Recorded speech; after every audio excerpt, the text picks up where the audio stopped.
Hello everyone, welcome back to our channel. So in today's video, we are continuing this DDL category of MySQL. तो अभी तक हम लोगों ने देखा थोड़ा सा रिकैप दे कि कैसे हम लोग स्ट्रक्चर क्रिएट करते हैं टेबल का और कैसे टेबल्स वगैरह क्रिएट करते हैं, या अभी तक हम लोगों ने देखा है। तो आगे हम लोग इसको कंटिन्यू कर रहे हैं। ऑल्टर कमांड और भी बहुत सारी कमांड है, ड्रॉप हो गया, ट्रंकेट हो गया, तो वो सारी कमांड्स वगैरह आज हम लोग देखेंगे आज के सेशन। तो without wasting any further time, let's go to our computer screen, or please do not forget to like and subscribe our channel.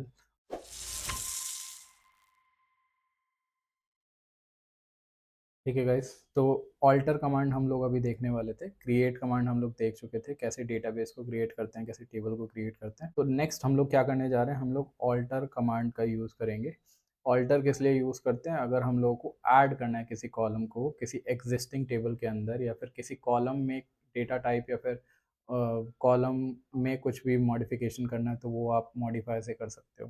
किसी कॉलम को डिलीट करना है तो आप ड्रॉप का यूज़ कर, तो ये ऑल्टर से मुमकिन है। बट कुछ लोगों को यहाँ पे there is a slight confusion कि हम लोग शायद डेटा में भी ये सारी चीज़ें कर सकते हैं। नहीं, सिर्फ और सिर्फ हम लोग स्ट्रक्चर में कुछ भी मैनिपुलेशन कर सकते हैं। मतलब स्ट्रक्चर में अगर कॉलम ऐड करना है वो आप कर सकते हो, स्ट्रक्चर में अगर आपको कुछ मॉडिफिकेशन करना है वो आप कर सकते हो, स्ट्रक्चर में आपको कोई कॉलम सेल डिलीट करना है तो वो आप कर सकते हो। ऑल्टर सिर्फ और सिर्फ एग्जिस्टिंग डेटाबेस या फिर एग्जिस्टिंग टेबल में अगर कुछ ऑल्टर करना है, that's where we use this alter command. ठीक है, तो चलिए एक बार करके देख लेते हैं कैसे ये ऑल्टर जो है काम करता है आपका। ठीक है, हम कमांड लाइन पे आ चुके हैं। तो सबसे पहले देख लेते हैं कौन कौन से डेटाबेसेस अवेलेबल है हमारे पास। Use him show tables. ठीक है, हमारे पास ये टेबल है जिसका नाम काउंटर है। ठीक है, हम देख लेते हैं क्या क्या डेटा है इसके अंदर। ठीक है, तो ये सब डेटा है हमारे पास। अगर मैं इसको डिस्क्राइब करूँगा तो इसका स्ट्रक्चर दिख जाएगा, बेसिकली कौन सा कॉलम किस, उसका डेटा टाइप क्या है, किस टाइप का डेटा वो होल्ड कर सकता है। प्राइमरी की है कोई, अगर कॉलम है कोई आईडी है, या फिर फॉरेन की है, या फिर सारी इन्फॉर्मेशन आपको डिस्क्राइब करने से मिल जाएगी। ठीक है, तो डिस्क्राइब काउंटर आप लिखोगे, यहाँ पे देखो फील्ड का नाम आ गया, उसका डेटा टाइप क्या है, नल वैल्यू उसको एक्सेप्ट कर सकता है या नहीं कर सकता है, ये सारी इन्फॉर्मेशन आपके पास आ गई। की अगर कोई होगी तो यहाँ पे दिखेगा। ठीक है, अब ये जो है आईडी तुम्हारी प्राइमरी की है, इसीलिए यहाँ पे प्राइमरी की दिखा रहा है। अगर फॉरेन की होता तो MUL करके यहाँ पे दिखता। ठीक है, तो ये प्राइमरी और फॉरेन की के बारे में हम लोग बाद में बात करेंगे। अभी सिर्फ और सिर्फ हम लोग स्ट्रक्चर में ऑल्टर करना सीख। तो देख लेते हैं ये जो तुम्हारा सिंटेक्स है। ठीक है, अगर आपको कोई भी कॉलम ऐड करना है, ठीक है, ऐड ऐड वाली कमांड को यूज़ करके अगर आपको कोई कॉलम ऐड करना है, how will you do that? उसके लिए आप इस तरीके से लिख रहे होगे, आप लिखोगे ऑल्टर टेबल और आपकी टेबल का नाम। ठीक है, तो मेरी टेबल का नाम क्या है? मेरी टेबल का नाम काउंटर है। ठीक है, और मैं कोई कॉलम ऐड करने जा रहा हूँ इसमें। ठीक है, जैसे आईडी है, नेम है, एज है। मैं चाहता हूँ कि इसमें एक और कॉलम ऐड हो जाए जिसका नाम मैं दे रहा हूँ कलर। ठीक है, कलर में दे देता हूँ, कुछ भी ऐसे कॉलम का नाम मैं दे रहा हूँ, और इसका डेटा टाइप मैं ले लेता हूँ। डेटा टाइप जो है वैरक्यार है। ठीक है, ओके, डेटा टाइप देने के बाद आपको यहाँ पे शायद स्पेसिफाई करना पड़ेगा कितने कैरेक्टर्स दिस कैन होल्ड। ठीक है, ऑल राइट, तो ये ऑल्टर हो चुकी है ये वाली table. If you want to verify it you can use this command again. ठीक है, तो एक कलर नाम का जो कॉलम है वो ऐड हो चुका है यहाँ पे। ठीक है, अब हम चाहते हैं ड्रॉप से पहले हम लोग एक बार मॉडिफाई देख लेते हैं, क्योंकि एक बार ड्रॉप हो गया तो फिर वापस से हम लोगों को क्रिएट करना पड़ेगा। तो मॉडिफाई क्या करता है? बेसिकली टेबल को अगर आपको मॉडिफाई करना है, या कॉलम आपने कोई क्रिएट किया है उसमें अगर कुछ मॉडिफिकेशन करना है, ठीक है, तो वो सारी चीज़ें आप कर सकते हो मॉडिफाई से। सिंटेक्स सेम ही रहता है, ऐड की जगह आपको क्या करना पड़ेगा? मॉडिफाई यूज़ करना पड़ेगा। लेट सपोज कि मैं यहाँ पे ये जो कलर वाला जो कॉलम है उसका डेटा टाइप चेंज करना चाहता हूँ। वैरक्यार ना करके मैं चाहता हूँ कि ये कैरेक्टर टाइप हो जाए, और ये जो 200 कैरेक्टर्स को होल्ड कर सकता है मैं चाहता हूँ कि 50 कैरेक्टर्स को ही होल्ड करे। तो this is how we can alter it. अगर आप देखोगे वापस से इसको डिस्क्राइब करके, तो देखो यहाँ पे इस वाले डिस्क्राइब वाली टेबल में आप देख सकते हो और इसमें देख सकते हो, अंतर आपको दिख जाएगा। ठीक है, यहाँ पे जो टाइप था वो वैरक्यार था, और it can hold up to 200 characters, लेकिन यहाँ पे इसका डेटा टाइप जो है वो कैरेक्टर है and it can hold up to 50 characters. अभी हम लोगों ने ऐड करना और कॉलम में अगर कुछ मॉडिफिकेशन करना है वो करना सीख लिया। अब सिंपली हम लोगों को क्या करना है, ड्रॉप में बहुत सिंपल है, सिंपली आपको ड्रॉप लिखना है। इसी सिंटेक्स में अगर आप ऑल्टर टेबल, आपकी टेबल का नाम लिखोगे, ऐड की जगह अगर आप ड्रॉप लिख रहे हो, ठीक है, डेटा टाइप लिखने की ज़रूरत नहीं है क्योंकि आप कुछ मतलब ऑल्टर नहीं, मतलब बेसिकली ड्रॉप कर रहे हो इसमें, तो ज़रूरत नहीं पड़ती, सिंटेक्स इसी तरीके से होता है। तो यहाँ पे ड्रॉप और आपकी कॉलम का नाम लिखोगे आप, लेकिन यहाँ पे आपको लिखना पड़ेगा ड्रॉप कॉलम, आप कॉलम को डिलीट कर रहे हो, ठीक है, और एंटर। देखो ये डिलीट हो चुका है, ठीक है। अगर आप इसको वापस से डिस्क्राइब करोगे तो देखो यहाँ पे हमारे पास कलर वाला कॉलम नहीं है। क्लियर है सबको? अब हम लोग ड्रॉप पे मूव हो जाते हैं। ड्रॉप जो है डीडीएल के अंदर क्या करता है, जैसे कि यहाँ पे हम लोगों ने ऑल्टर का यूज करके एक स्पेसिफिक कॉलम को डिलीट किया। अगर हम ड्रॉप का यूज करते हैं तो ड्रॉप में स्ट्रक्चर के साथ पूरी एक टेबल या फिर उस टेबल में जितना भी डेटा है वो आप डिलीट कर सकते हो, ठीक है। जो भी ऑब्जेक्ट्स हैं डेटाबेस के अंदर वो आप डिलीट कर सकते हो। अगर आप देखोगे यहाँ पे select asterisk from counter table asterisk, तो हमारे पास इस टेबल के अंदर कुछ डेटा है। इस डेटा के साथ साथ ये टेबल भी डिलीट हो जाएगी अगर हम ड्रॉप कमांड का यूज करते हैं, ठीक है। कैसे कर सकते हैं, सिंटेक्स यहाँ पे लिखा हुआ है, बहुत ही ईजी है।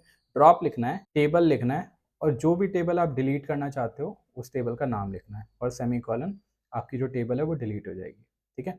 तो सिंपली आपको क्या करना होगा, आपको लिखना होगा यहाँ पे ड्रॉप टेबल और टेबल का नाम। टेबल का नाम क्या है, टेबल का नाम है काउंटर, ठीक है। तो ये जो टेबल है ये डिलीट हो चुकी है। अगर आप वापस से इसमें डेटा देखोगे तो आपको देखो एरर आ गया, एक table him dot counter doesn't exist. Him क्या है, हमारा हिम डेटाबेस है। इस डेटाबेस के अंदर ये काउंटर वाली टेबल एग्जिस्ट करती थी, बट अब हम लोगों ने इसको डिलीट कर दिया है, तो अब हमें एरर आ गया है कि him dot counter doesn't exist. इतना क्लियर होगा आपको?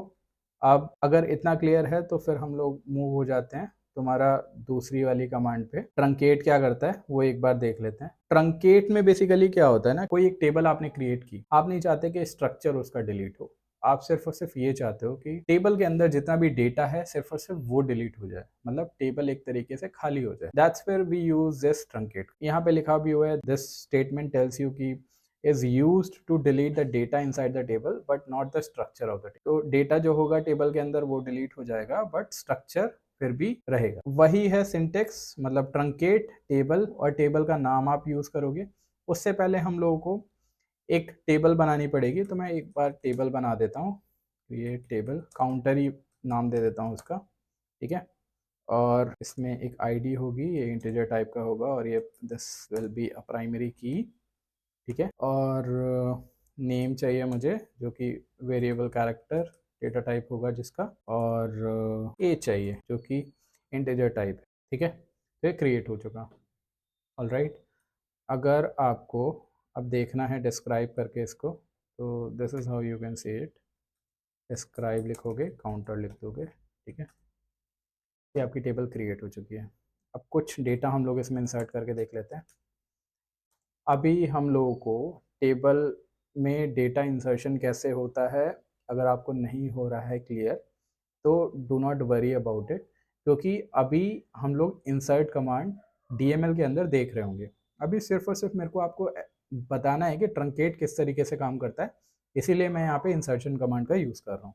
If you are unable to understand right now कि इंसर्ट कमांड कैसे काम करता है, do not worry, in the upcoming videos we will be explaining you कि इंसर्ट कमांड का कैसे यूज़ किया जाता है, ठीक है।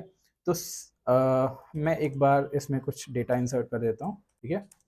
और मैं हिमांशु रख देता हूँ, ठीक है, एज 28, ठीक है। तो एक रो अफेक्ट हो चुकी है।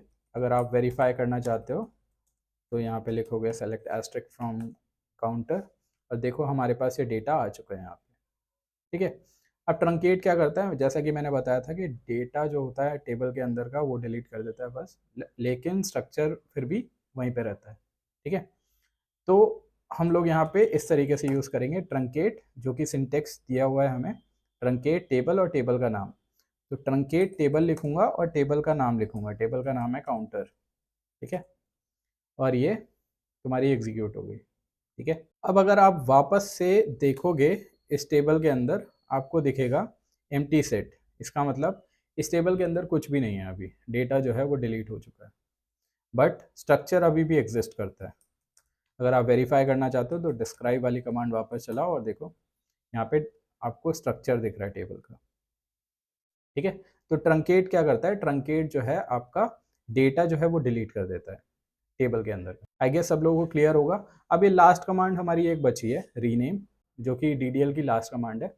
तो इसमें हम लोग किसी भी ऑब्जेक्ट को एसक्यूएल के अंदर हम लोग रीनेम कर सकते हैं, ठीक है। आपने कोई और नाम दिया हुआ है, टेबल का है, डेटाबेस का, आपको रीनेम करना है तो आप वो कर सकते हो, सिंपल, ठीक है। तो कैसे कर रहे होंगे हम इसको, सिंपली ये जो सिंटेक्स है ये फॉलो करना होगा आपको, ठीक है। यहाँ पे लिखा भी हुआ है कि you can rename object in SQL that can be table और डेटाबेस नेम, वो आपका टेबल भी हो सकता है या फिर डेटाबेस का नाम भी हो सकता है।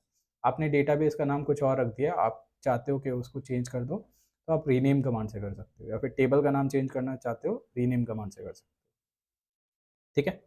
तो सिंटेक्स कुछ इस तरीके से होता है। यहाँ पे लिखा हुआ है रीनेम टेबल, आपकी पुरानी वाली टेबल का नाम, ये टू कीवर्ड का आप यूज़ कर रहे होगे, और जो नया नाम आप रखना चाहते हो वो नाम आप यहाँ पे दोगे और सेमीकोलन, ठीक है। क्लियर हो गया होगा आई गेस। एक बार करके भी देख लेते हैं कैसे करेंगे हम लोग। रीनेम लिखेंगे यहाँ पे, ठीक है, टेबल, हमारी पुरानी टेबल का नाम क्या है, हमारी पुरानी टेबल का नाम काउंटर है, ठीक है, जो कि अभी भी एग्जिस्ट करती है। उसके बाद मैं चेंज करना चाहता हूँ इस काउंटर टेबल को एम्प्लॉय टेबल में, इसका नाम मैं एम्प्लॉय टेबल रखना चाहता हूँ, तो मैं यहाँ पे टू कीवर्ड का यूज़ करूँगा और यहाँ पे लिखूँगा एम्प्लॉय, ठीक है, और सेमीकोलन, ठीक है। ये आपका रीनेम हो चुका है। और अगर आप इसको वेरीफाई करना चाहते हो तो सिंपली यहाँ पे शो टेबल्स करके आप देख सकते हो। तो देखो यहाँ पे हमारी काउंटर टेबल अब एग्जिस्ट नहीं करती, अब हमारी वही काउंटर टेबल जो है वो एम्प्लॉय टेबल हो चुकी है, ठीक है। अगर आप स्ट्रक्चर देखोगे तो स्ट्रक्चर बिल्कुल वैसा ही होगा जैसे काउंटर वाली टेबल का, ठीक है। आई गेस सब लोगों को क्लियर होगा। तो अभी के लिए इतना ही रहने देते हैं, बाकी डीडीएल हम लोग आज की वीडियो में कंप्लीट कर चुके हैं। बाकी ऐसे ही इंफॉर्मेटिव वीडियोस को पाने के लिए आप हमारे चैनल को सब्सक्राइब कर सकते हो, और in the next upcoming video we will be explaining you कि कैसे हम लोग डीएमएल कमांड्स के साथ हम लोग इंसर्ट कर सकते हैं, डेटा को अपडेट कर सकते हैं, फिर डिलीट कर सकते हैं, वो सारी चीज़ें हम लोग देख रहे होंगे। तो स्टे ट्यून्ड गाइस, और थैंक यू वेरी मच।